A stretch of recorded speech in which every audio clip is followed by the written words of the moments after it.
서울 성적지를 법문으로 공부하고 법문을 통해 문답을 나누어 보는 시간, 서울기원 법문이야기.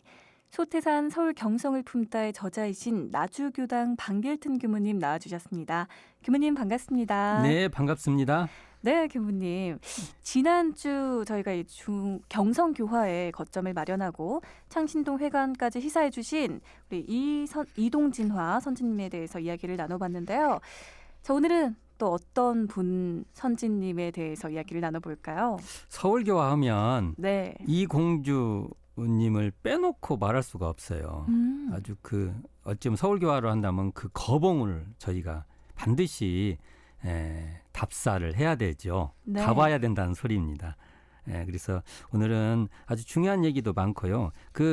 그러니까 북촌길을 가다 보면 성성원님 댁에서 그 중앙고등학교 쪽으로 좀만 올라가면 네. 얼마 안 가서 이공주 그 옛 집이 나와요. 네. 근데 대종사님도 그러니까 지금 개동길을 걸어서 가신 거죠. 어떨 때는 그 지금의 서울역 지금 경성역이죠. 옛날에는 네. 거기서 내리셔서 뭐 전철을 타고 오셔서 어디선가 내려서 그 개동길을 걸어가신 거죠.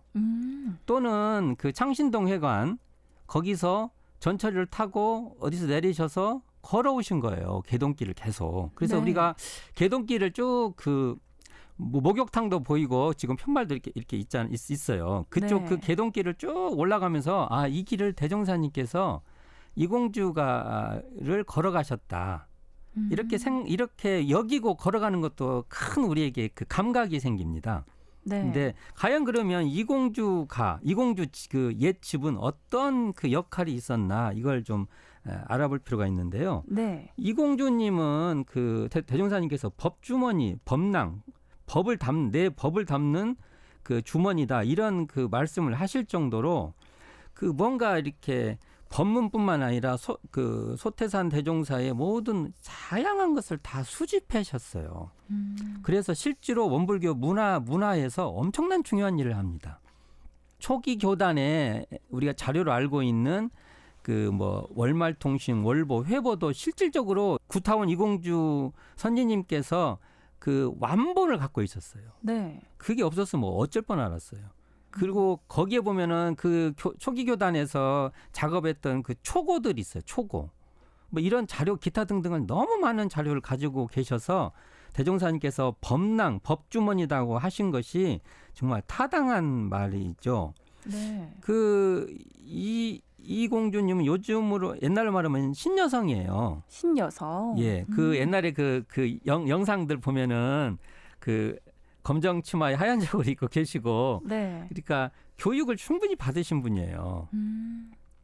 그리고 그 왕가, 그 궁궐하고도 관계가 있고요. 또 이어지는군요. 예, 궁궐하고도 관계가 있고, 그다음에 신교육을 받으셨고, 그래서 사실은 그 유학을 가고 싶었던 분이에요.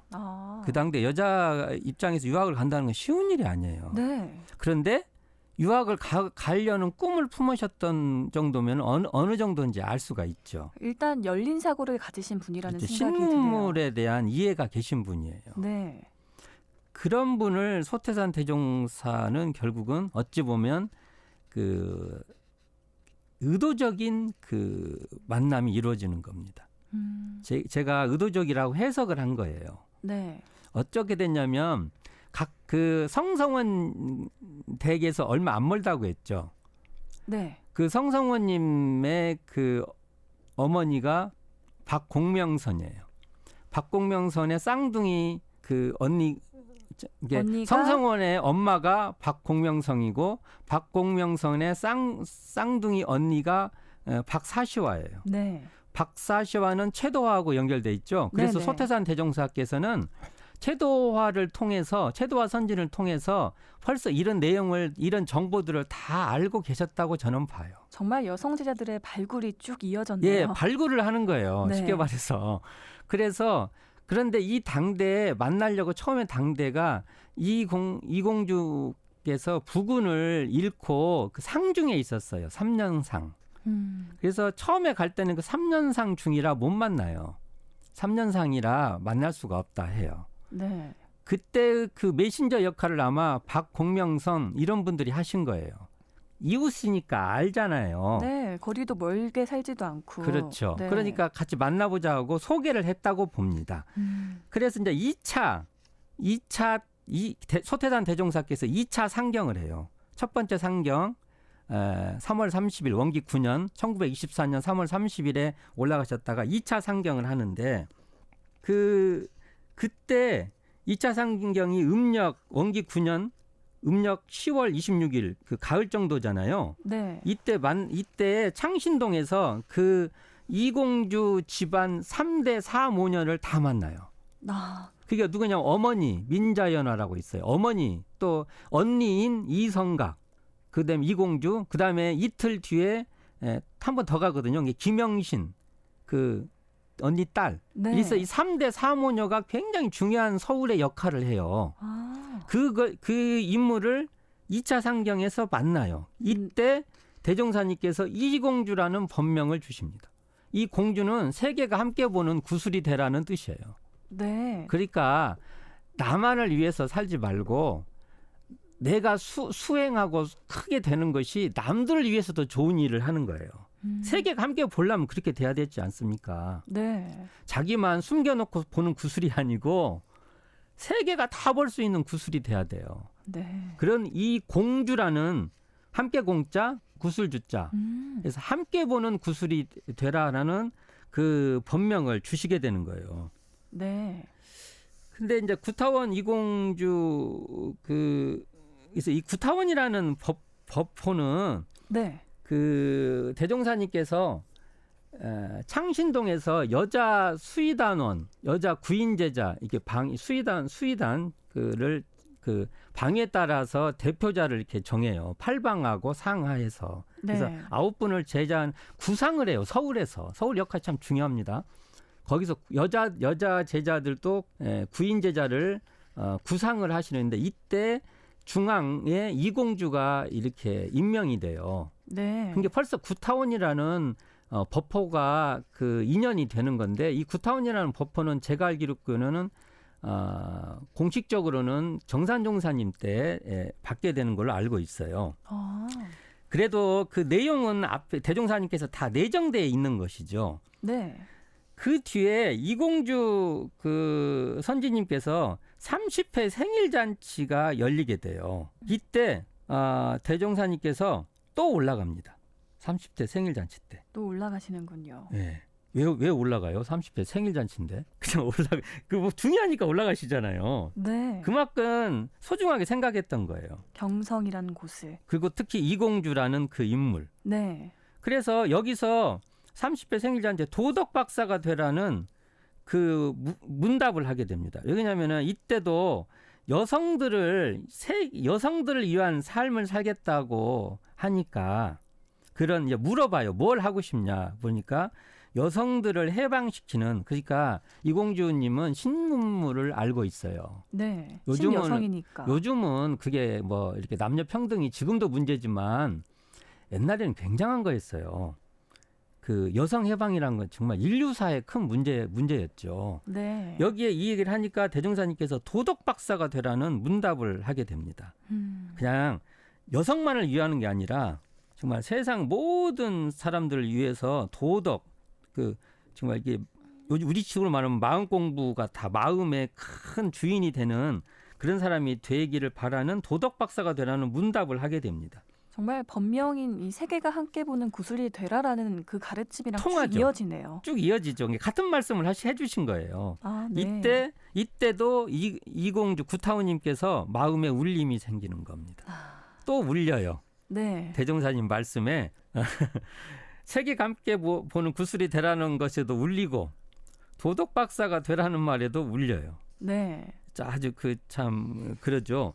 근데 여기서 우리가 그 중요한 것이 그 여성 네. 그러니까 여성의 역할을 주신 거예요. 대종사님께서. 그리고 대종사님도 구타원님을 통해서 남녀 권리 동일이라는 그 또 사상을 가르침을. 더 구체화시킵니다. 네. 예, 대종사님의 사요 중에 원불교 교리의 사요 중에 자력양성이 있는데 자령양승의 처음의 표현이 남녀 권리 동일이에요.